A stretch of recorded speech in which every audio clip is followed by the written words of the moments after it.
Gedung baru Pasar Merdeka Ambon akhirnya beroperasi, tampung sekitar 1.700 pedagang. Gedung baru Pasar Merdeka Ambon secara resmi beroperasi pada Kamis 18 April 2024.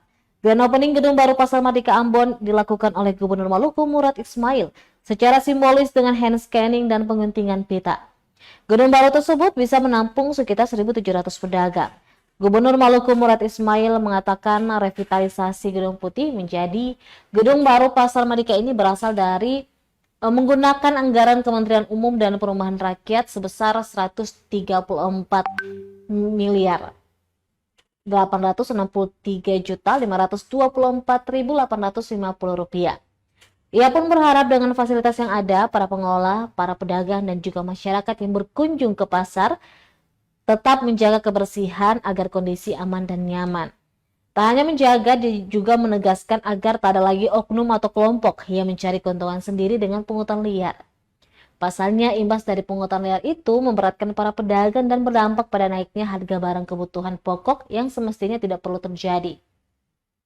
Sementara itu, Direktur Sarana Prasarana Strategis Ditjen Cipta Karya Kementerian PUPR yang diwakili Kepala Balai Prasarana Permukiman Wilayah Maluku, Reza Rizky Pratama, mengatakan gedung baru Pasar Merdeka ini telah diserahkan kepada pemerintah Provinsi Maluku melalui Dinas Perindustrian dan Perdagangan Provinsi Maluku sebagai pengelola.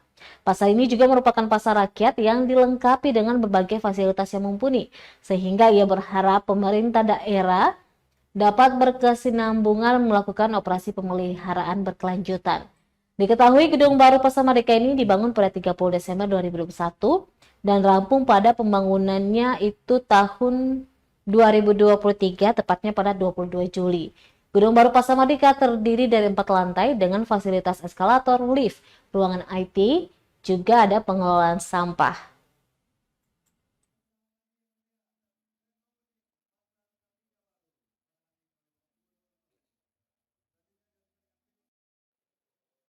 Download Tribun X sekarang, menghadirkan lokal menjadi Indonesia.